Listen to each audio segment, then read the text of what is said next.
નમો લોહી સૌહરિહંતાણમ નમો લોહી સૌહરિદાનમ નમો લોહી સૌહાયરિયામ નમો લોહી સૌજયામ નમો લોહી સૌદિવાવતી સાવનમ ઓમકારમિંદુ સંયુક્ત નિત્યમ જયંતી યોગિન કામદમોક્ષનો શ્રી ઓંકારાય નમો નમઃ મંગલમ ભગવાન મંગલમુકુતમોહિની મંગલમ કુંકુંડાર્યો જૈન્દ્રમોસુમંગલમ નમઃ સમયસ્થાનાય સ્વાનુભૂત્યા ચકાસ્તે ચિત્તવાય ભવાય સર્વમાં વિભાવ નિર્ધાતા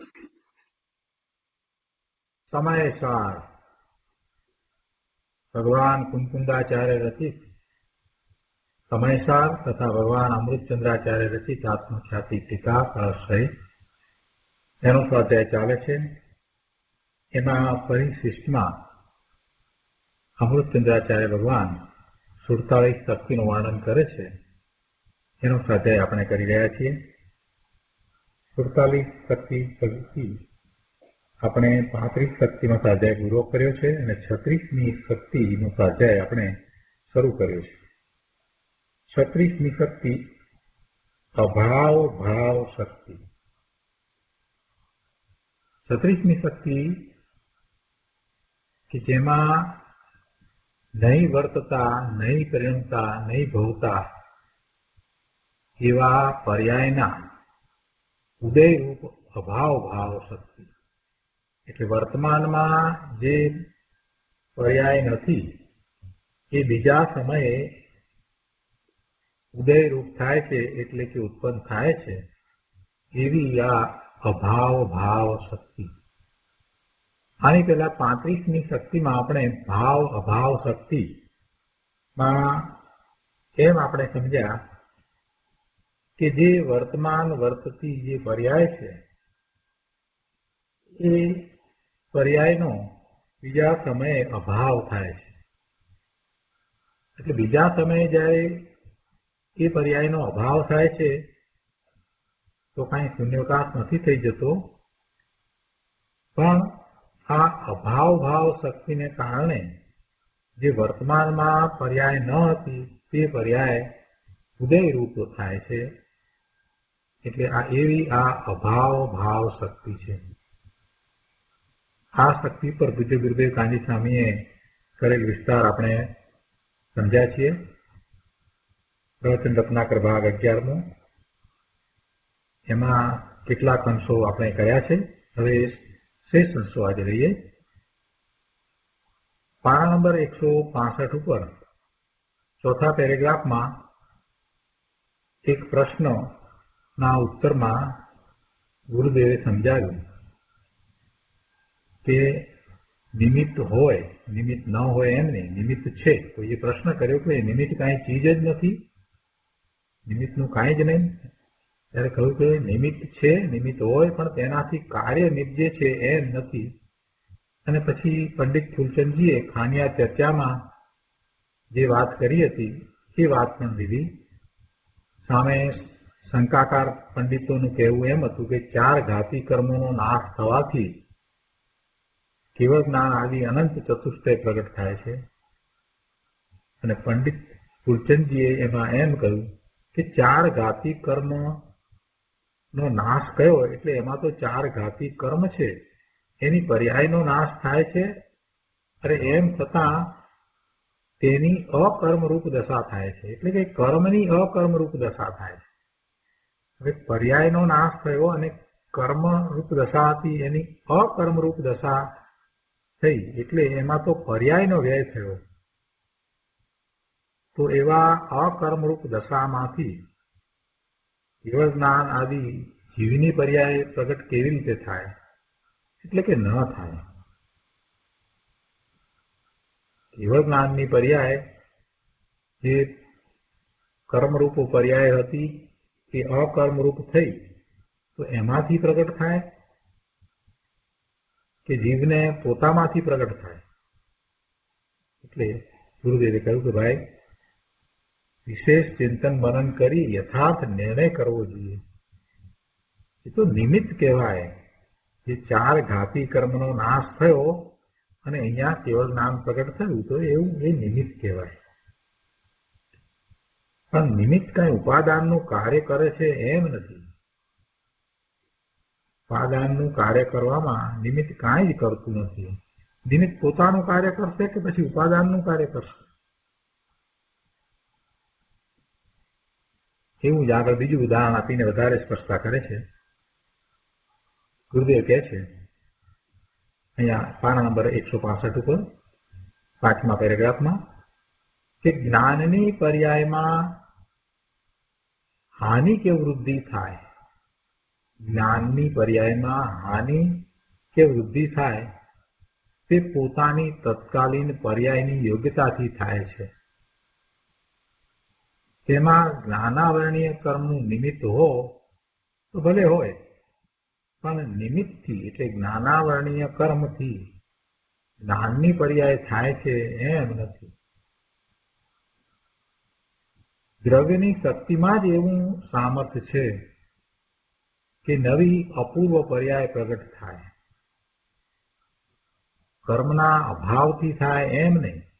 કર્મ કર્મમાં રહ્યા એટલે કર્મનો અભાવ થયો એ નિમિત્ત છે, પણ જે જીવની પર્યાય પ્રગટ થઈ, જે જ્ઞાન રૂપે નવી પર્યાય પ્રગટ થઈ, એ તો આત્માનું એવું સામર્થ્ય છે, દ્રવ્યમાં એવું સામર્થ્ય છે કે જેને કારણે નવી અપૂર્વ પર્યાય પ્રગટ થાય. અપૂર્વ એટલે પૂર્વે ન હતી એવી પર્યાય પ્રગટ થાય. પૂર્વની પર્યાય છે એનો વ્યય થાય છે અને એવી શક્તિ પણ આત્મામાં પડી છે. ભાવ અભાવ શક્તિ, 35મી શક્તિ આપણે જે કરી એમાં એ વાત આવી કે જે પર્યાય છે એ પર્યાય એક સમયની છે, એ પરિણામ એક સમયના છે અને પછી એ પરિણામ લંબાઈને બીજા ત્રીજા સમય સુધી પહોંચતા નથી. પછી એનો વ્યય થાય છે. અને એવો વ્યય થવાનું કારણ શું છે? તો કે ભાવ અભાવ શક્તિ છે. અને હવે અહીંયા એમ કે છે કે એવો વ્યય થયા પછીથી બીજા સમયની અંદર જે પૂર્વે ન હતી એવી અપૂર્વ પર્યાય પ્રગટ થાય છે, તો એ અભાવ ભાવ શક્તિને કારણે પ્રગટ થાય છે. વર્તમાનમાં જે પરિણામ નથી, વર્તમાનમાં જે ભાવ નથી, વર્તમાનમાં જે પર્યાય નથી, એ હવે પછીના બીજા સમયે પ્રગટ થાય છે. એટલે અભાવ ભાવ શક્તિના કારણે તે પ્રગટ થાય છે. પૂર્વની પર્યાયનો વ્યય અને નવી પર્યાયનો ઉત્પાદ બીજા સમયમાં થાય છે. પહેલા સમયમાં જે પર્યાય હતી એને આપણે એ પર્યાયને બીજા સમયમાં પૂર્વની પર્યાય કહીએ છીએ. એટલે એ પૂર્વની પર્યાયનો વ્યય બીજા સમયમાં જ્યારે થાય છે તો એ ભાવ અભાવ શક્તિને કારણે વ્યય થાય છે. પણ એ જ વખતે અભાવ ભાવ શક્તિને કારણે નવી પર્યાય પ્રગટ થાય છે. એટલે કે જે વર્તમાનમાં ન હતી એ હવે બીજા સમયમાં પ્રગટ થાય છે. એટલે એક સમય પણ પર્યાય વિનાનો રહેતો નથી, ખાલી સમય કોઈ હોતો જ નથી.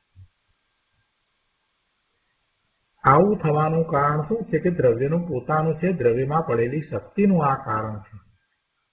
હવે આવી વાત છે ત્યાં પછી નિમિત્તથી આ નવા પરિણામ થાય, નવી પર્યાય થાય, આ વાત ક્યાં રહી? એ વાત રહેતી જ નથી. નિમિત્ત જે છે એ પોતે પોતાનું કાર્ય કરે પણ કઈ ઉપાદાનનું કાર્ય કરે એમ છે. નિમિત્તથી જ્ઞાનની પર્યાય થાય છે એમ નથી. દ્રવ્યની શક્તિમાં જ એવું સામર્થ્ય છે કે નવી અપૂર્વ પર્યાય પ્રગટ થાય. કર્મના અભાવથી થાય એમ નહીં.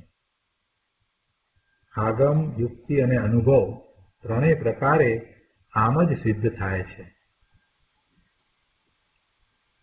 પોતાની પર્યાય પર નિમિત્ત વડે થતી નથી. કેમ કે નિમિત્ત છે તે નિમિત્તની પોતાની પર્યાય કરે છે, તો પછી બીજાની પર્યાય તે કેવી રીતે કરે? નિમિત્ત છે તે જુદી વસ્તુ છે અને એના પણ પરિણમન થાય છે, તો એ એના પોતાના પરિણમન કરશે કે બીજાના પરિણમન કરવા જશે? એટલે નિમિત્તનો પરનો તો પોતામાં એટલે આત્મદ્રવ્યમાં અત્યંત અભાવ છે.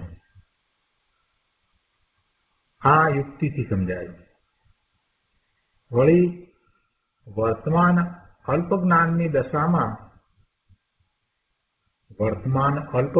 દશામાં વિશેષ જ્ઞાનનો અભાવ છે. એટલે કે અત્યારે વર્તમાનમાં અલ્પ જ્ઞાનની પર્યાય છે એવી દશા છે, તો એમાં વિશેષ જ્ઞાનની પર્યાય નથી, વિશેષ જ્ઞાનનો અભાવ છે. તે અભાવ જે છે તે હવે પછીની બીજા સમયની દશામાં એ અભાવ દૂર થઈ અને વિશેષ જ્ઞાન પ્રગટ થાય. જે અલ્પ જ્ઞાનની દશા હતી એને બદલે વિશેષ જ્ઞાનની પર્યાય થાય. એટલે વિશેષ જ્ઞાનની પર્યાય જે વર્તમાનમાં અભાવરૂપ છે તે હવે પછીના સમયમાં એ ભાવરૂપ થાય છે. આમ અભાવ ભાવ શક્તિના સામર્થ્યથી ઉત્તર પર્યાય પ્રગટ થાય છે.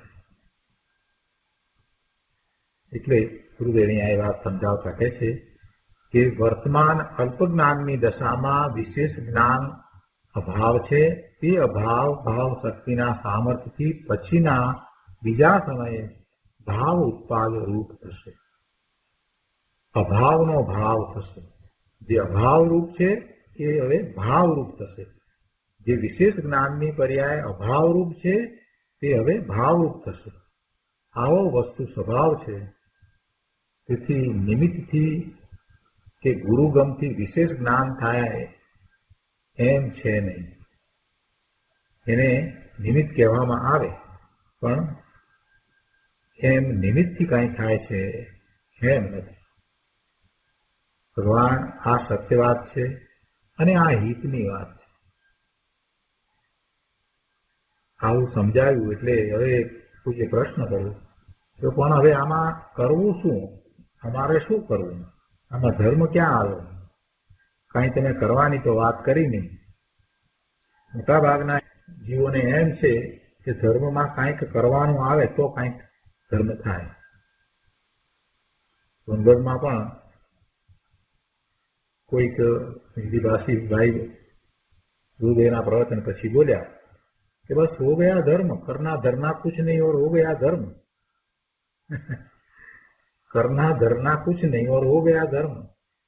ઘણાની આવી માન્યતા છે કે કાંઈક કરીએ તો થાય ને ધર્મ, કાંઈક છોડીએ, કાંઈ ઉપવાસ વગેરે કરીએ તો ધર્મ થાય ને. આમાં તો કાંઈ કરવા એવી તો તમે વાત કરી નહીં, એવો તો કાંઈ ઉપદેશ આપ્યો નહીં કે તમે આમ કરો કે તેમ કરો. ગુરુદેવ કહે છે કે ભાઈ એવો શુભનો ઉપદેશ તો ઘાંચીએ આપે છે, એમાં શું નવી વાત છે?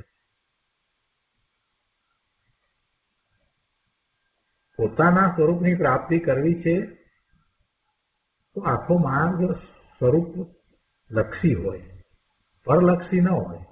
માર્ગ છે, મોક્ષનો માર્ગ છે, તે પરલક્ષ્ય હોય કે સ્વરૂપના લક્ષ્ય હોય?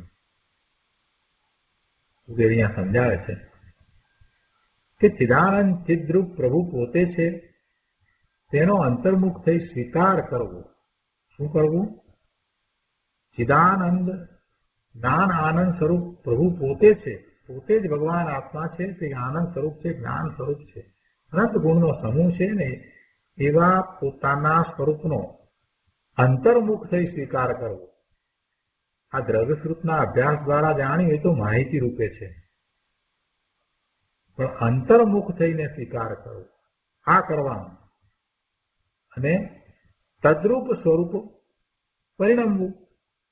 અંતર્મુખ થઈને સ્વીકાર કરવો કે પોતાના જ્ઞાન દર્શનના ઉપયોગને ધ્રુવમાં એકાગ્ર કરીને તેનો અનુભવ કરવો, પોતાના સ્વરૂપનો અનુભવ કરવો અને તે રૂપે પરિણમી જવું. તદ સ્વરૂપ પરિણમવું. બસ આટલું કરવાનું છે, બીજું શું કરવાનું છે? આમે બીજું જીવ કરી પણ શું શકે છે? પરના કાર્યો તો એ કરી શકતો નથી.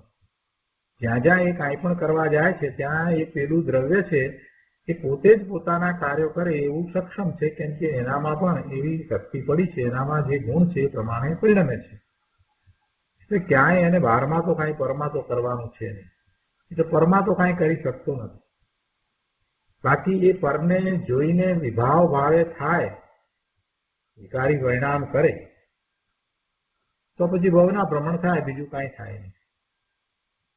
વાસ્તવમાં એ પરમા કાંઈ કરી શકતો નથી, એવા વિકલ્પ કરે છે અને એવા વિકલ્પમાં રાજી રહેતા એ અનંતકાળથી દુઃખી થયો છે. એટલે જે કરવાનું છે અને જે કરી શકે છે એ તો એ પોતાની અંદર કરી શકે છે. અંતર્મુખ થઈ અને પોતાના શુદ્ધ નિર્મળ સ્વરૂપનો સ્વીકાર કરી અને ત્યાં એકાગ્રતા કરી અને પછી જે સ્વરૂપનો અનુભવ થાય એવા સ્વરૂપે પરિણમવું, એવા સ્વરૂપે જ રહેવું, એવા સ્વરૂપે સ્થિરતા કરવી, એવા પોતાના જ્ઞાન દર્શન આનંદ સ્વરૂપનો અનુભવ કરતા કરતા ત્યાં જ સ્થિર થઈ જવું. આ કરવાનું છે. જે કહે છે કે ભાઈ આ સમજીને આટલું કરે તેને નિમિત્તથી થાય ને વ્યવહારથી થાય ને શુભભાવથી થાય ને એ બધા ગોટાળા જે છે ને એ બધા ઉડી જાય. પછી એ ગોટાળા રહેશે નહીં. એક વાતમાં જો યથાર્થ સમજે તો બધા શંકાઓ અને ગોટાળાઓ છે એ બધા ઉડી જાય, બધા ગોટા ઉડી જાય એવી વાત છે. સમજે એટલે એના ઉપર બરાબર વિચાર કરે. કૃપાળુદેવે કહ્યું છે ને, કર વિચાર તો પામ. સમજ તો કઈ પામી જવાનો નથી ભાઈ.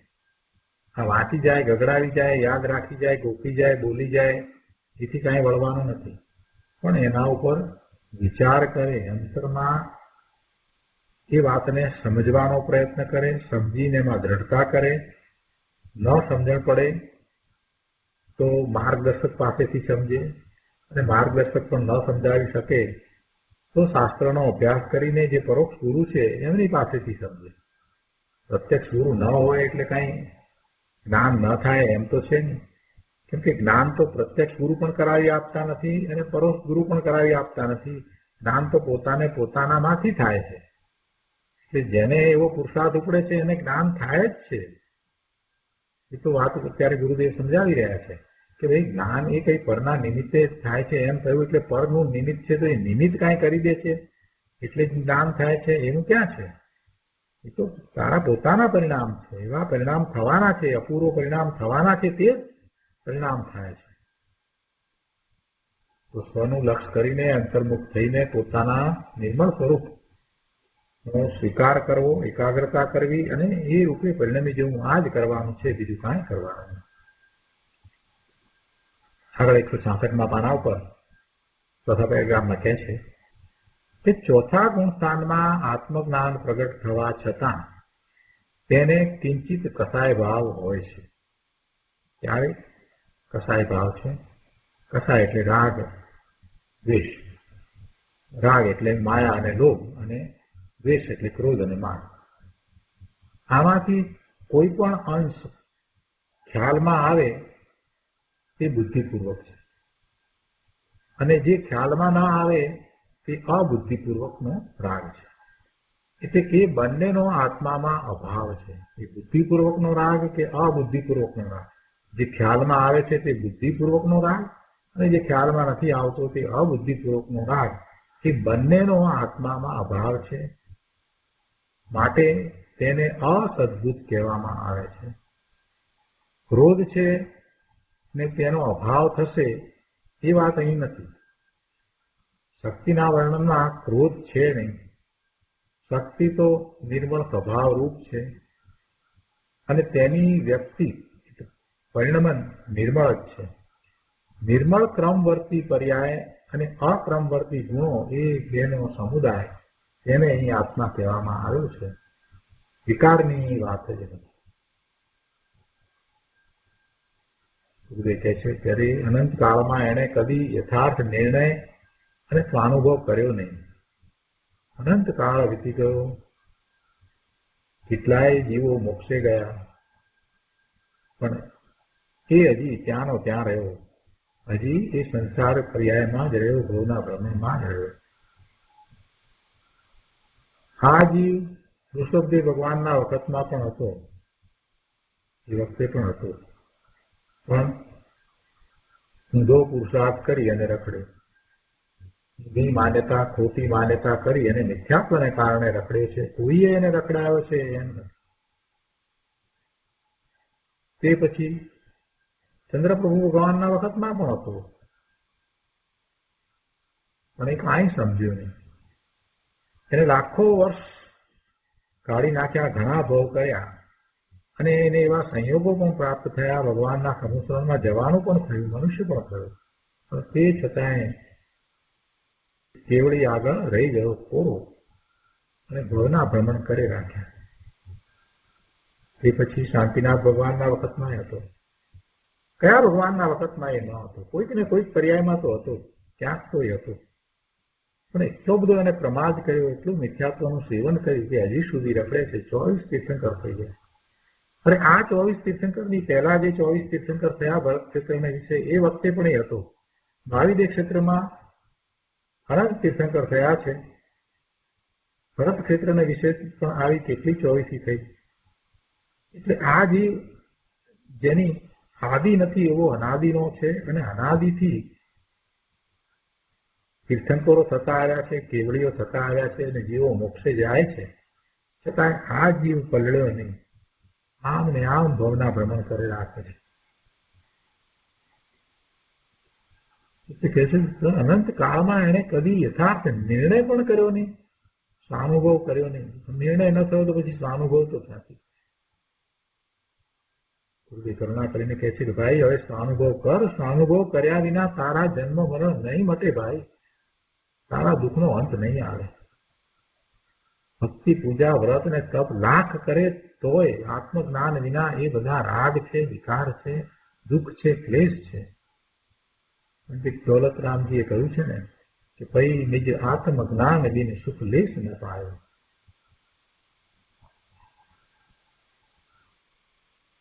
આજ પાના ઉપર છેલ્લા પેરેગ્રાફમાં કહે છે કે ભગવાન આત્મા જ્ઞાનમાં, સ્વસંવેદન જ્ઞાનમાં જાણવામાં આવે છે.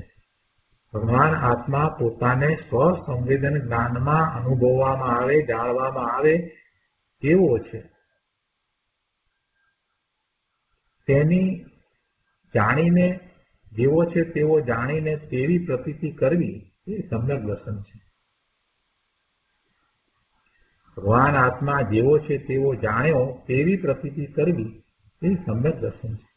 જે સ્વસંવેદનમાં જાણ્યો તેની પ્રતીતિ કરવાની છે. સમયસારની ગાથા 38 અને પ્રવચનસારની ગાથા 92માં આચાર્યદેવ કહે છે કે અમને આત્મજ્ઞાનથી મિથ્યાત્વનો નાશ થયો છે. શું કહે છે આચાર્યદેવ? કે અમને આત્મજ્ઞાનથી મિથ્યાત્વનો નાશ થયો છે. હવે ફરીને મોહ ઉત્પન્ન નહીં થાય. હવે ફરીને મોહ ઉત્પન્ન નહીં થાય. મિથ્યાત્વનો નાશ થયો છે, હવે ફરીને મોહ ઉત્પન્ન નહીં થાય. ગુરુદેવ કહે છે કે સંકિત થાય અને પછી પડી જાય એવી વાત જ નથી. જેને આત્મજ્ઞાન પ્રગટ થયું છે તેને વર્તમાન અભાવ છે તેનો ભાવ થશે. પહેલા ભાવ અભાવ થયો, 35મી શક્તિમાં ભાવ અભાવ શક્તિની વાત કરી, તો તેમાં સંકિત પ્રગટ થયું તેનો અભાવ થશે એમ ન લેવું.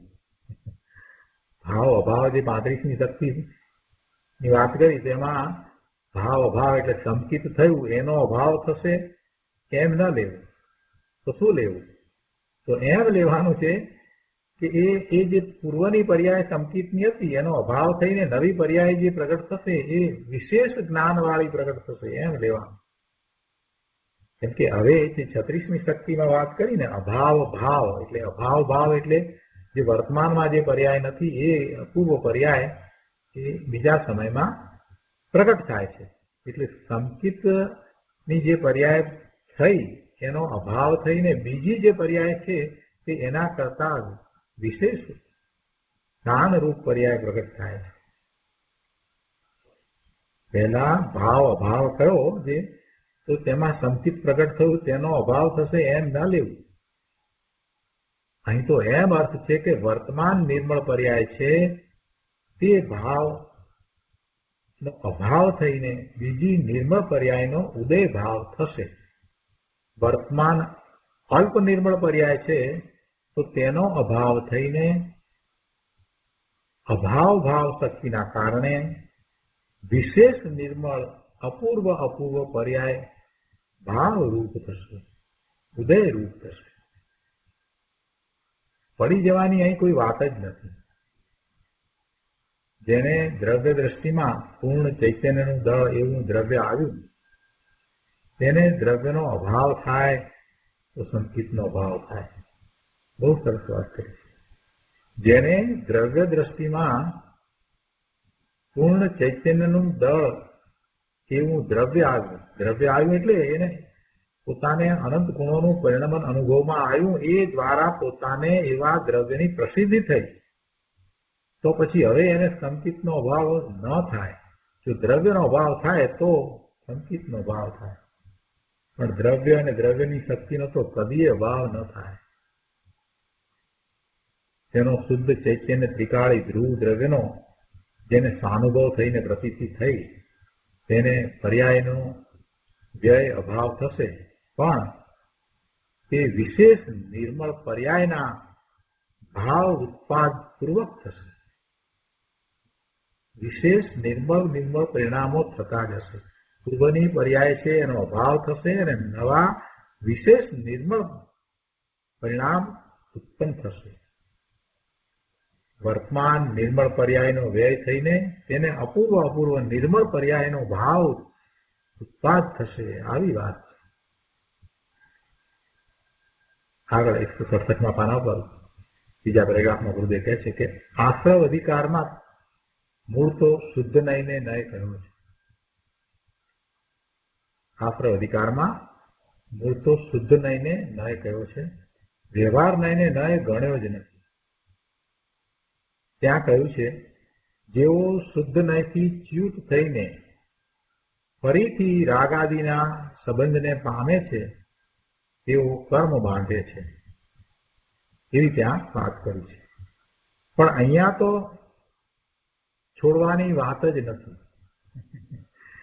અહીં તો અપ્રતિહત ભાવની વાત છે. છોડવાની વાત નથી એટલે કે હવે જે નિર્મળ પરિણામ થયા છે, સંકિત થયું છે, તો હવે એ છૂટી જવાની વાત જ નથી. અહીં તો અપ્રતિહત ભાવની વાત છે. એટલે કે નિર્મળ વિશેષ નિર્મળ પરિણામો થશે. ભાવ અભાવ શક્તિને કારણે એક સમયના પરિણામ છે, એ એક સમયના પરિણામ બીજા સમયે એનો અભાવ થતા એ વિલીન થઈ જાય છે. પણ જે વિશેષ નિર્મળ પરિણામ વર્તમાનમાં નથી એ બીજા સમયે ઉત્પન્ન થાય છે, એ પ્રગટ થાય છે. એટલે એમ વિશેષ નિર્મળ પરિણામ થાય છે. એટલે સમ્યક દર્શન છૂટવાની તો વાત જ નથી. એવા અહીં અપ્રતિહત ભાવની વાત છે. અત્યારે ભલે ક્ષયક્ષમ સંકિત હોય, પણ પછી તે ક્ષાયિક થવાનું છે. અત્યારે ભલે ક્ષયક્ષમ જ્ઞાન હોય, પણ પછી વધીને તે કેવળ જ્ઞાન થવાનું છે. સાધક દશા મટીને સિદ્ધ દશા થવાની છે. જે ભાવ વર્તમાનમાં નથી, જે અભાવરૂપ છે, તે અભાવનો ભાવ થઈ જશે. તે ભાવ પ્રગટ થશે જ. ગુરુદેવ કહે છે કે ભાઈ થોડા શબ્દે આ તો ગજબની વાત કરી છે. શું થાય? લોકો સ્વાધ્યાય કરતા નથી. આગમનો શું અભિપ્રાય છે તે પોતાની દ્રષ્ટિમાં લેતા નથી, સમજતા નથી, એનો વિચાર કરતા નથી, અને પોતાની મતિ કલ્પનાએ શાસ્ત્રોના અર્થ કરે છે, અથવા તો મતિ કલ્પનાએ ધર્મ સમજે છે. ભાઈ એમ ધર્મનું સ્વરૂપ નથી. પરમાત્મા પ્રકાશમાં આવે છે કે દિવ્ય ધ્વનિથી કાંઈ જ્ઞાન થતું નથી. પરમાત્મા પ્રકાશમાં આવું આવે છે કે દિવ્ય ધ્વનિથી કાંઈ જ્ઞાન થતું નથી, અને મુનિના કહેલા સાચા શાસ્ત્રોથી પણ કાંઈ જ્ઞાન થતું નથી. પર્યાયમાં જે અલ્પ જ્ઞાન છે તે અભાવ થઈને વર્તમાન જે અભાવ છે તે વિશેષ જ્ઞાનનો ભાવ થાય છે. વર્તમાનમાં જે વિશેષ જ્ઞાનનો અભાવ છે તે અલ્પ જ્ઞાનનો અભાવ થઈ અને પછી પ્રગટ થાય છે. એવું આત્માની અભાવ ભાવ શક્તિનું સામર્થ્ય છે. પછી એવું થાય છે ત્યારે આપણે એમ કહીએ છીએ કે દિવ્ય ધ્વનિના નિમિત્તે જ્ઞાન થયું, મુનિના કહેલા સાચા શાસ્ત્રથી જ્ઞાન થયું. એ બધા નિમિત્ત છે. જો આત્મામાં આવા ગુણ પડ્યા જ ન હોત તો જીવ જ્ઞાન કરી શકત જ નહીં. જો જીવ જ્ઞાન સ્વભાવી જ ન હોત તો એ જ્ઞાન ક્યાંથી કરત? ચૈતન્ય ભગવાન આત્મા જ્ઞાન સ્વભાવી છે, એનો જ્ઞાન સ્વભાવ છે એટલે એને જ્ઞાન પ્રગટ થાય છે. એમાં જે દિવ્ય ધ્વનિમાંથી જે જાણપણું આવ્યું છે, મુનિના કહેલા શાસ્ત્રમાંથી જે જાણપણું આવ્યું છે, એ બધું દ્રવ્યસુખ છે અને એ નિમિત્ત કારણ છે. આગળ કહે છે સર્વ ગુણાંશે સંકિત. કૃપાળુદેવે કહ્યું છે એ પ્રમાણે અહીંયા કહે છે કે ચોથા ગુણ સ્થાને દ્રવ્યમાં જે અનંત ગુણ છે તેનો સંકિતની સાથે જ અંશ વ્યક્ત થાય છે. તે આ અભાવ ભાવ શક્તિનો મહિમા છે. સર્વ ગુણાંશે સંકિત, સર્વ ગુણો અનંત ગુણો, એ અનંત ગુણોનો અંશ એ પર્યાયમાં પ્રગટ થાય છે તો એ આ અભાવ ભાવ શક્તિને કારણે છે. જેમ એક ગુણમાં તેમ બધા ગુણમાં બધામાં લેવું કે વર્તમાન પર્યાયમાં જે અલ્પતા છે તે છૂટીને વિશેષતા થશે. સાધક ભાવ છૂટીને પૂર્ણ સિદ્ધ દશા પ્રગટશે. ખૂબ ગંભીર વાત છે. યથાર્થ તત્વધારા, અમૃત ધારા જેમાંથી પ્રવર્તે છે તે સંતોની બલિહારી છે. દિગંબર સંતો સિવાય આવી ધારા ક્યાંય નથી. આ પ્રમાણે અહીં અભાવ ભાવ શક્તિનું વર્ણન પૂરું થયું.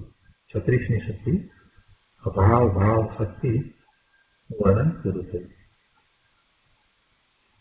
હવે એના પછી અમૃતચંદ્રાચાર્ય ભગવાન 37મી શક્તિની વાત કરે છે. ભાવ ભાવ શક્તિ. જો પેલા 33મી શક્તિ હતી તે ભાવ શક્તિ હતી, 34મી શક્તિ અભાવ શક્તિ, 35મી શક્તિ ભાવ અભાવ અને 36મી શક્તિ અભાવ ભાવ. હવે આ 37મી શક્તિ ભાવ ભાવ શક્તિ. કેવી છે આ ભાવ ભાવ શક્તિ? તો આચાર્ય ભગવાન કહે છે કે ભવતા એટલે વર્તતા પર્યાયના ભવન રૂપ, વર્તવા રૂપ, પરિણમવા રૂપ ભાવ ભાવ શક્તિ. ભવતા વર્તતા પર્યાયના ભવન રૂપ, વર્તવા રૂપ, પરિણમવા રૂપ ભાવ ભાવ શક્તિ. ગુરુદેવે જે વિસ્તાર કર્યો છે એ આપણે સમજીએ. પ્રવચન રત્નાકર ભાગ 11મો, પાના નંબર 168 ઉપર બીજા પેરેગ્રાફમાં ગુરુદેવ કહે છે કે જુઓ, પહેલા ભાવ શક્તિ કહી, તેમાં વર્તમાન વિદ્યમાન અવસ્થા હોવાની વાત કરી છે. કોઈ એક વિદ્યમાન અવસ્થા હોય છે એવી ભાવ શક્તિ વિદ્યમાન અવસ્થા વાળાપણારૂપ ભાવ શક્તિ છે. એટલે એનો અર્થ એ થાય કે કોઈ એક નિર્મળ પરિણામ તો છે, અવસ્થા તો છે એવી વર્તમાન વિદ્યમાન અવસ્થા હોય જ છે એવી વિદ્યમાન અવસ્થા વાળાપણારૂપ ભાવ શક્તિ કહી, જે 33મી શક્તિ કહી છે. જેથી ધર્મીને વર્તમાન શુદ્ધ પર્યાયની વિદ્યમાનતા હોય છે, તેમાં અશુદ્ધતા હોતી નથી. કિંચિત અશુદ્ધતા હોય તો તેનો તે જ્ઞાની ધર્મી સ્વામી નથી, માત્ર જાણનાર છે. જાણવાની પર્યાય પોતામાં છે પણ અશુદ્ધતા પોતાનામાં નથી. જાણવાની પર્યાય એટલે એને જાણે છે પોતામાં છે પણ અશુદ્ધતા પોતામાં છે એ વાત હવે દ્રવ્ય દ્રષ્ટિવંતને નથી, જ્ઞાનીને નથી. તો એ ભાવ શક્તિની વાત વખતે આ બધી વાત કરી. વર્તમાન વિદ્યમાન અવસ્થા હોવાની જે વાત એ ભાવ શક્તિ. ત્યાર પછીથી 34મી શક્તિ લીધી એટલે એ બીજી લીધી કે અભાવ શક્તિ. તો અભાવ શક્તિમાં શું વાત આવી કે શૂન્ય અવસ્થા વાળા પણારૂપ અભાવ શક્તિ, એટલે કે રાગ અને પુણ્યના અભાવ સ્વભાવ રૂપ અભાવ શક્તિ. નિર્મળ પર્યાય અસ્થિપણે વિદ્યમાન છે તે ભાવ શક્તિ, અને રાગના અભાવરૂપ પરિણમન તે અભાવ શક્તિનું કાર્ય. પોતાના નિર્મળ પરિણામ સિવાય બીજા અન્ય ભાવનો અભાવ એવી આ અભાવ શક્તિ. રાગ દ્વેષ ઇત્યાદિનો અભાવ એવી આ અભાવ શક્તિ. વિતરાગ દેવે પ્રવૃત્તેલો માર્ગ બહુ સૂક્ષ્મ છે. એક વાર મૂળ વસ્તુ હાથ લાગી જાય પછી માર્ગ ખુલી જાય છે. તો એ બીજી અભાવ શક્તિની વાત કરી. ત્યાર પછીથી ત્રીજી, એટલે આપણા પ્રમાણે એ 35મી. તો ત્રીજી શું વાત કરી કે ભાવ અભાવ શક્તિ, એટલે ભાવ અભાવ શક્તિમાં વર્તમાન નિર્મળ પર્યાયનો નિયમથી અભાવ થઈ જશે એમ બતાવ્યું. જે નિર્મળ પરિણામ છે તે આગળની પર્યાયમાં ખેંચાતા નથી, પણ એ વર્તમાન નિર્મળ પર્યાયનો નિયમથી એક સમયના અંતે અભાવ થઈ જશે એવી ભાવ અભાવ શક્તિ. જે ભાવ છે વર્તમાનમાં એનો નિયમથી અભાવ થાય તેવી ભાવ અભાવ શક્તિ. કેમ કે પર્યાયની સ્થિતિ એક સમય માત્ર છે, બીજે સમયે ભાવનો નિયમથી વ્યય એટલે અભાવ થઈ જાય છે. અને એના પછી આ ચોથી એટલે કે 36મી શક્તિ.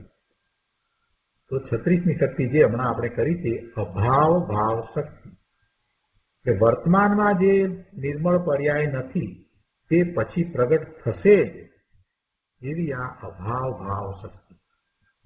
પછીની નિર્મળ પર્યાયનો પછી જે થવાની છે એ નિર્મળ પર્યાયનો વર્તમાનમાં અભાવ છે, પણ એ વર્તમાનમાં જે અભાવ રૂપ છે એ પર્યાય પછીથી પ્રગટ થાય જ છે. જે પૂર્વની પર્યાયનો વ્યય થઈ અને આ જે વર્તમાનમાં નથી અત્યારે જે ભવિષ્ય તરીકે છે એ પર્યાય પછી પ્રગટ થાય છે એવી આ અભાવ ભાવ શક્તિ. એ 36મી શક્તિ. તો આ પ્રમાણે આ 4ની વાત કરી. હવે અહીંયા કહે છે કે ભાવ ભાવ શક્તિ 5મી, એટલે 37મી શક્તિ ભાવ ભાવ શક્તિ. આ ગૂંચવાડો ન થાય એટલે બધું સ્પષ્ટ કરી ગુરુદેવે. તો અહીંયા કહે છે કે ભાવ ભાવ શક્તિ શું છે? તો કહે છે કે ભવતા પર્યાયના ભવન રૂપ ભાવ ભાવ શક્તિ છે. વર્તમાન જ્ઞાનની પર્યાય ભવન રૂપ છે તે એવી ને એવી ભવન રૂપ થયા કરશે એવા સ્વરૂપે ભાવ ભાવ શક્તિ છે. જો જરાક ધ્યાન દઈને વાંચવાનું છે, નહીં તો પ્રશ્ન થશે. નહીં તો શું પ્રશ્ન થશે?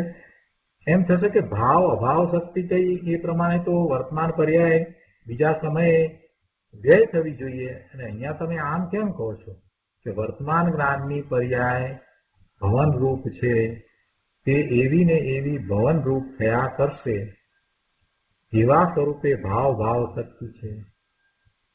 બરાબર ને? એમાં એમ લાગે કે વિરોધાભાસ છે. ના ભાઈ, વિરોધાભાસ નથી, જરાક સમજવાનું છે. શું કહ્યું કે એવા સ્વરૂપે ભાવ ભાવ શક્તિ છે, તો એમાં એ ભવન થાય છે તો એ જ્ઞાનની પર્યાયના ભવનની વાત કરી છે.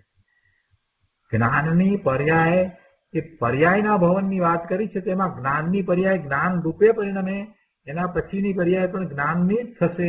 એ જ્ઞાનની પર્યાય મટી અને આનંદની પર્યાય કે સુખની પર્યાય કે વીર્યની પર્યાય નહીં થાય એમ અહીંયા તો કહેવું છે. જ્ઞાનની પર્યાય એ પર્યાય અપેક્ષાએ નવી થશે, બીજી થશે. કેમ કે ભાવ અભાવ શક્તિને કારણે એ પૂર્વની પર્યાયનો તો વ્યય થશે જ, અને અભાવ ભાવ શક્તિને કારણે નવી પર્યાય પણ ઉત્પન્ન થશે. પણ એ પર્યાય કેવી હશે? એ જ્ઞાનની પર્યાય જ્ઞાન રૂપે જ હશે. એમ એ ભાવ ભાવ શક્તિ એટલે જ્ઞાન ભાવ તો એમાં જળવાઈ જ રહેશે. સમજાયું? જ્ઞાન ભાવ એમાં જળવાઈ રહેશે એટલે ભાવ ભાવ શક્તિ એ ભાવ છે એ ભાવ જ રહેશે. જો આગળ વાંચીએ એટલે વધારે સ્પષ્ટતા થશે.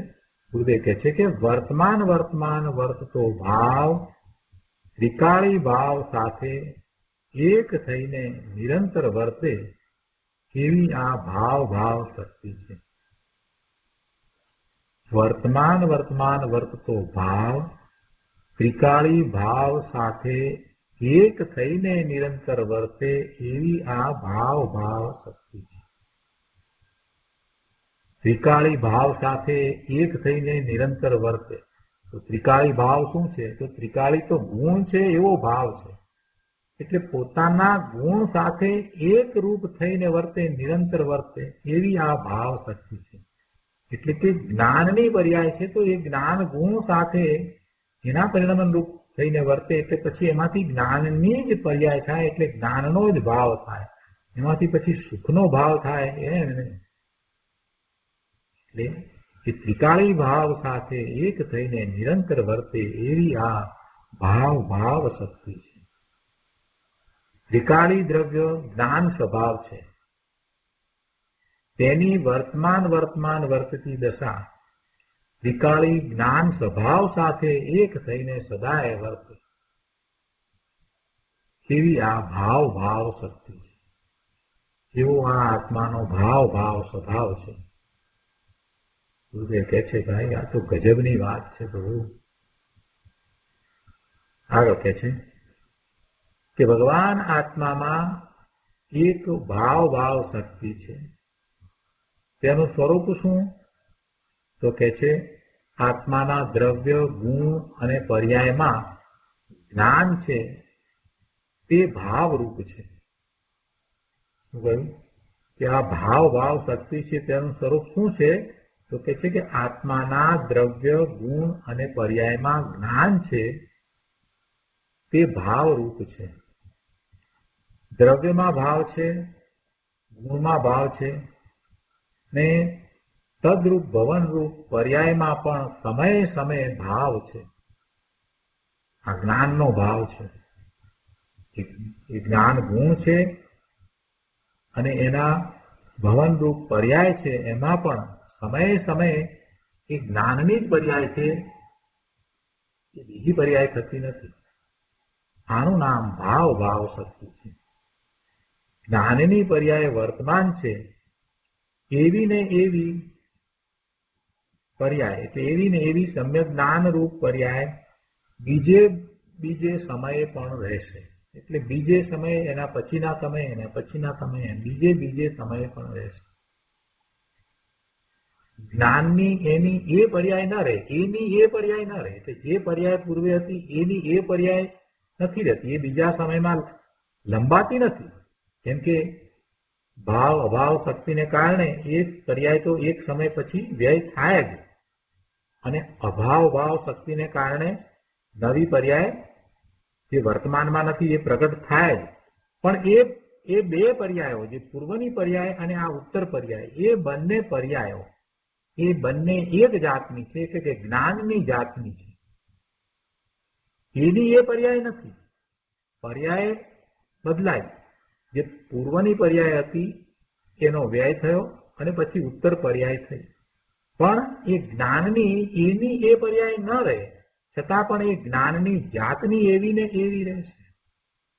એવી ને એવી રહેશે. એટલે બીજા સમયે પણ એવી ને એવી જ્ઞાનની પર્યાય, ત્રીજા સમયે પણ એવી ને એવી જ્ઞાનની પર્યાય, એમ એવી ને એવી રહેશે. એને આ ભાવ ભાવ શક્તિ કહી છે. કે ભાવ ભાવ શક્તિના કારણે ભાવ ભાવ જે ભાવ છે એ જ ભાવ રહેશે. જ્ઞાન ભાવે જ રહે.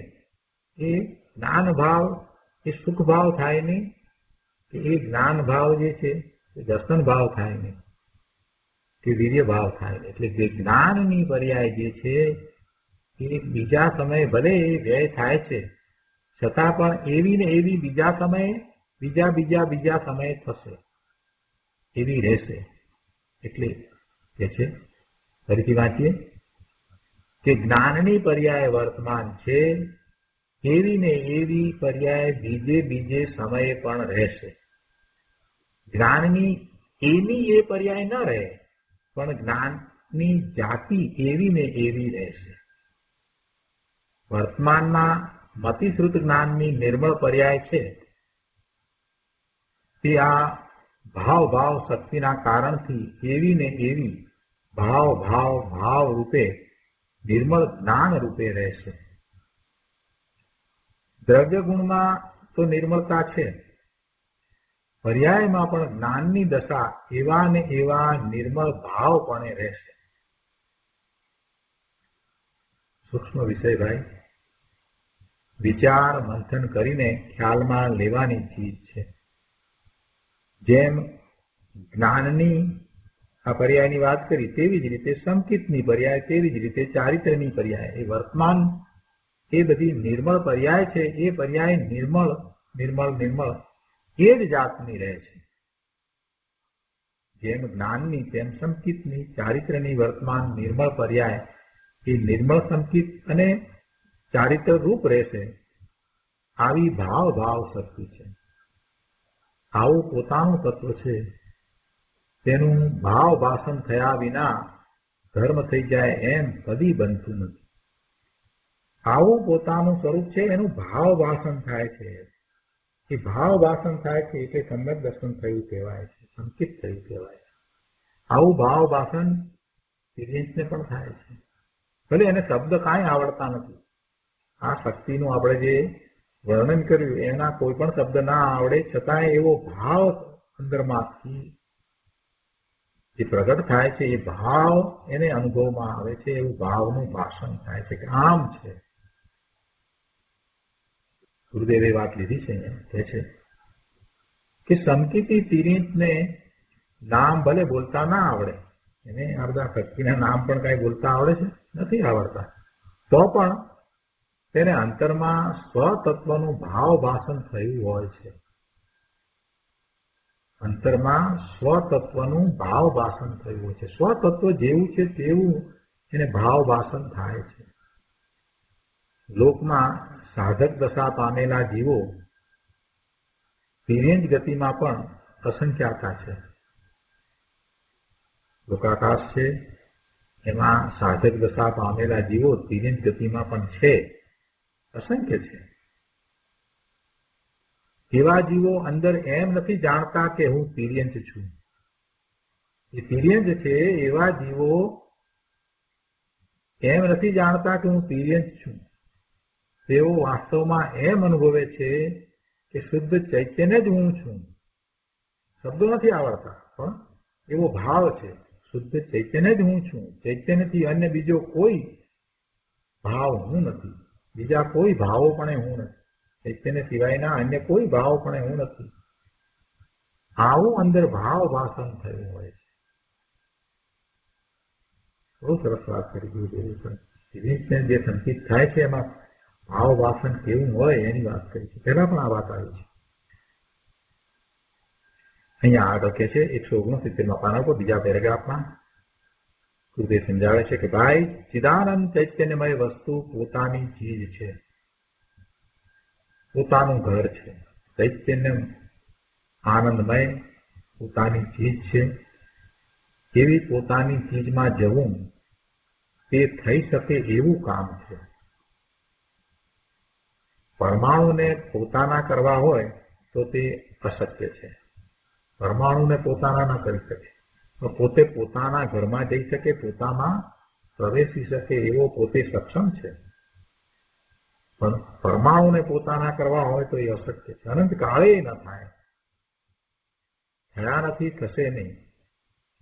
પરમાણુને અને રાજને પોતાના કરવાનો સારો ઉદ્યમ ત્રણેય કાળે નિષ્ફળ જ છે ભાઈ. આ શરીર આદિ અને રાગ આદિ ભાવોને તો પોતાના કરવા રાત દિવસ એક કરે છે, પણ ત્રણ કાળમાં એ થવું સંભવિત નથી. તેમાં તને એટલું નુકસાન છે ભાઈ. સ્વભાવને પોતાનો કરીને એ થઈ શકે એમ છે. તું પરને એ પોતાનું કરવાનો ઉદ્યમ કરે છે તો એમાં તો તને નુકસાન છે, એ થવાનું નથી. પણ તારો સ્વભાવ છે એવા સ્વભાવને તું પોતાનો કરીને પોતાના સ્વભાવે પરિણમી જાય તો એ થઈ શકે એમ છે. અને એમાં જ તારું હિત છે ભાઈ. કૃપાળુ દેવે કહ્યું છે ને કે સત સરળ છે, સત સર્વત્ર છે, પણ જ્ઞાનમાં તેની કબૂલાત આવે ત્યારે ને. જ્ઞાનની પર્યાય અંતર્મુખ થઈ ત્રિકાળી સત ભગવાન નાયકની સન્મુખ થાય ત્યારે એની કબૂલાત પ્રતીતિ થાય, અને આનું નામ સત સરળ છે. બાકી રાગની રુચિમાં રમે તેને સત ક્યાં છે? અહીં એમ કે છે તે જ્ઞાનની પર્યાય વર્તમાન ભાવરૂપ છે. જ્ઞાનની પર્યાય વર્તમાન ભાવરૂપ છે. તે ભાવરૂપ જ્ઞાન જ્ઞાન જ્ઞાન જ્ઞાન રૂપ રહેશે. તે અજ્ઞાન રૂપ નહીં થાય અને તે અન્ય રૂપ પણ નહીં થાય. જ્ઞાનની પર્યાય અજ્ઞાન રૂપ થઈ જાય અથવા તો અન્ય શ્રદ્ધાન આદિ રૂપ થઈ જાય, એમ ત્રણ કાળમાં બનતું નથી. આવી આત્માની ભાવ ભાવ શક્તિ છે. એટલે બીજા ગુણ રૂપે પણ ન થાય અને અન્ય રૂપ પણ ન થાય. જ્ઞાનની પર્યાય છે તે અન્ય રૂપ પણ થાય નહીં, અજ્ઞાન રૂપ પણ થાય નહીં અને શ્રદ્ધાન આદિ રૂપ પણ થાય નહીં. એ જ્ઞાન રૂપ જ રહે. એટલે એની જાત જે છે તો જ્ઞાનની જાત છે, તો જ્ઞાનની જાતે જ રહે એવી આ ભાવ ભાવ શક્તિ. આ તો થોડા શબ્દે આચાર્ય ભગવાને બહુ ઊંડા ભાવ ભરી દીધા છે. શુદ્ધ ચૈતન્યની દ્રષ્ટિ થઈ એટલે જે જ્ઞાનની જાત છે તે જ્ઞાન ભાવરૂપ રહેશે. સંકિત સદા નિર્મળ શ્રદ્ધારૂપ રહેશે અને ચારિત્રની પર્યાય સ્થિરતા રૂપ જ રહેશે. નિર્મળ પર્યાય એવી ને એવી નિર્મળ રહેશે. તેને કોણ કરશે તો કહે છે કે કોઈ જ નહીં, તેને કરવી પડતી નથી. એ તો દ્રવ્યનો એવો સ્વભાવ છે, ભાવ ભાવ સ્વભાવ છે, એટલે એને કોઈ કરે એવી કરવાની જરૂર જ નથી. એવું વાત છે ભાઈ. અરે ભગવાન, તારી ચીજનો અંદર પત્તો લાગીને સ્વાનુભવ થયો, શુદ્ધ સમ્યક દર્શન થયું, પછી તે શ્રદ્ધાની પર્યાય બદલાઈને અન્ય રૂપ જ્ઞાન આદિ રૂપ ન થઈ જાય અથવા મિથ્યા રૂપ ન થઈ જાય. આ તો આવો ભગવાન આત્માનો સ્વભાવ છે. ભગવાન આત્મા અનંત ગુણનો સમુદ્ર છે. તે અનંત ગુણમાં પોતાના ભાવ પડ્યા છે. તે અન્ય રૂપ ન થાય. જે પોતાના ભાવ પડ્યા છે તે પોતાના ભાવ જે ભાવ છે કે જે ભાવ રૂપે છે તે ભાવ રૂપે જ રહે. ભલે પર્યાય બદલાય, એક સમયની પર્યાય બીજા સમયની ત્રીજા સમયની, પણ એ એવી ને એવી થાય. ગુણનો જે ભાવ તે ભાવનું ભવન થાય. અહીંયા એ વાત કરી છે કે એવું ગુણનો જે ભાવ છે તે ભાવનું ભવન થવું એ આ ભાવ ભાવ શક્તિને કારણે. ગુણનો જે ભાવ તે ભાવનું ભવન થયું તે ભાવરૂપ રહેશે. ભવિષ્યમાં પણ એમ જ રહેશે, અન્ય રૂપ નહીં થાય. એક ગુણમાં અનંત ગુણનો ભાવ છે, અનંત ગુણમાં એક ગુણનો ભાવ છે, એ વાત જુદી છે.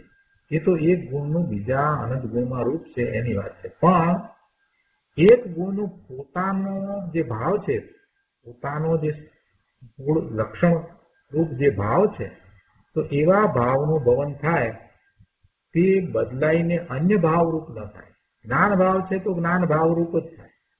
શ્રદ્ધાના ભાવ રૂપે છે તો શ્રદ્ધાના ભાવ રૂપે જ થાય. પણ એમ નથી કે અન્ય ભાવ રૂપ થાય. શ્રદ્ધાના ભાવ પાણે પરિણમન થયું તો પછી તે પલટીને જ્ઞાનના ભાવરૂપ ન થાય અથવા અશ્રદ્ધાના ભાવરૂપ પણ ન થાય. શ્રદ્ધા જ રહેશે, પલટીને તેનું ભવન શ્રદ્ધા જ રહેશે. અસ્તિત્વનો વર્તમાન ભાવ પર્યાય અસ્તિત્વ રૂપે છે, તે પલટીને નિર્મળ અસ્તિત્વ રૂપ જ રહેશે. કાંઈ નાસ્તિત્વ રૂપ કે અન્ય રૂપ નહીં થાય. એમ બધા જ ગુણોમાં સમજી ગઈ. આવી આ ભાવ ભાવ શક્તિ છે. આગળ કહે છે 170માં પાના પર બીજા પેરેગ્રાફમાં કે રાગની ઉત્પત્તિ જ ન થાય, વિતરાગતા થાય, તેને આપણે અહિંસા કહીએ છીએ. અને તે ધર્મ છે, તે ચારિત્ર છે. પરની દયાના રાગ એ કાંઈ ચારિત્ર નથી. વાસ્તવમાં એ તો સ્વભાવ ભાવની હિંસા છે. પરની દયાનો ભાવ છે પોતાના સ્વભાવ ભાવની હિંસા છે. પણ આ સત્ય વાત છે. સાધકને, ધર્મીને વર્તમાન જે ચારિત્ર ભાવ પ્રગટ છે એ તો સિદ્ધ દશામાં પૂર્ણ ભાવે કાયમ રહેશે. ચારિત્ર તો વિતરાગતા સ્વરૂપ છે. ચોથા ગુણ સ્થાને જે ચારિત્ર દશા થઈ તે ચારિત્ર ભાવે વૃદ્ધિગત થઈને કાયમ રહેશે. હવે તે અચારિત્ર કે રાગપણે થાય એમ નથી. વર્તમાન વિતરાગતા પ્રગતિ તે ભાવ પૂર્ણ વિતરાગતા રૂપ સિદ્ધમાં પણ રહેશે. પણ એ કાંઈ વિતરાગતા છૂટી જાય એમ નથી. તે બદલાઈને બીજા અન્ય ભાવરૂપ થઈ જાય એમ દેખે છે કે આ તો બધી અંદરની વાત છે બાપુ, સૂક્ષ્મ છે, ઝીણી પડે તો એ જાણવી જ પડશે. તો જ આત્માનું સ્વરૂપ સમજાય ને આત્માનું સ્વરૂપ સમજાય ને એનું મહાત્મા આવે. આગળ ચોથા પેરેગ્રાફમાં કહે છે કે પર્યાય દ્રવ્યના આશ્રય પરિણમી તો પર્યાય દ્રવ્યમાં તન્મય થઈ. પર્યાય તન્મય થઈ એટલે શું? કહે છે કે પર્યાય દ્રવ્ય રૂપ થઈ જાય કે દ્રવ્ય પર્યાય રૂપ થઈ જાય એમ નહીં, એમ તન્મય પણ નથી. પણ પર સન્મુખતા હતી તે સ્વ સન્મુખતા થઈ. પરમાં એકત્વ માન્યું હતું તે સ્વમાં એકત્વ માની પ્રગટ થઈ. આને તન્મય થઈ એમ કહેવાય છે. પર્યાય તો પર્યાય રૂપ રહી અને દ્રવ્યનું જ્ઞાન શ્રદ્ધાન કરે છે. અહીં કહે છે કે એ જ્ઞાન શ્રદ્ધાન રૂપ જે ભાવ પ્રગટ્યા એ હવે કાયમ રહેશે. ભાવ શક્તિને કારણે એ હવે કાયમ રહેશે. પલટીને એ અજ્ઞાન કે અશ્રદ્ધાન રૂપ નહીં થાય. આવું દ્રવ્યનું ભાવ રૂપ સામર્થ્ય છે. જે ગુણનો જે ભાવ છે, જે ગુણનો જે ભાવ છે તેના ભવન રૂપ પર્યાય પ્રગટ થઈ તો તે ભાવ હવે એવો ને એવો કાયમ રહેશે. આ ભાવ છે.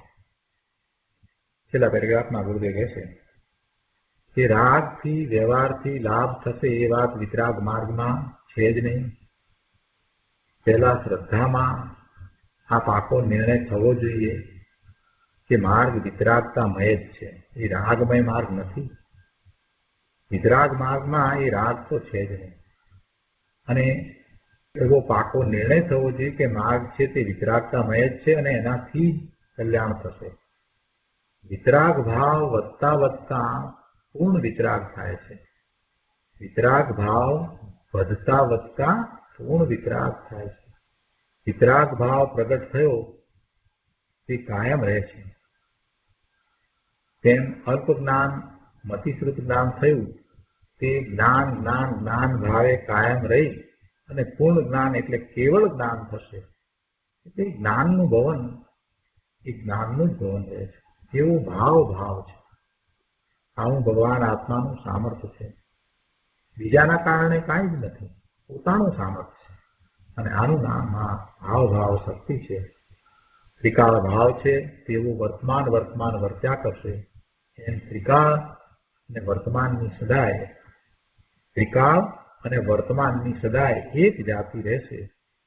એવું ભાવ શક્તિનું સ્વરૂપ છે. તો આ રીતે આ ભાવ શક્તિનું વર્ણન અહીંયા પૂરું થાય છે. આજનો સ્વાધ્યાય અહીંયા સુધી રાખીએ છીએ. હવે સુખધામ બોલીએ.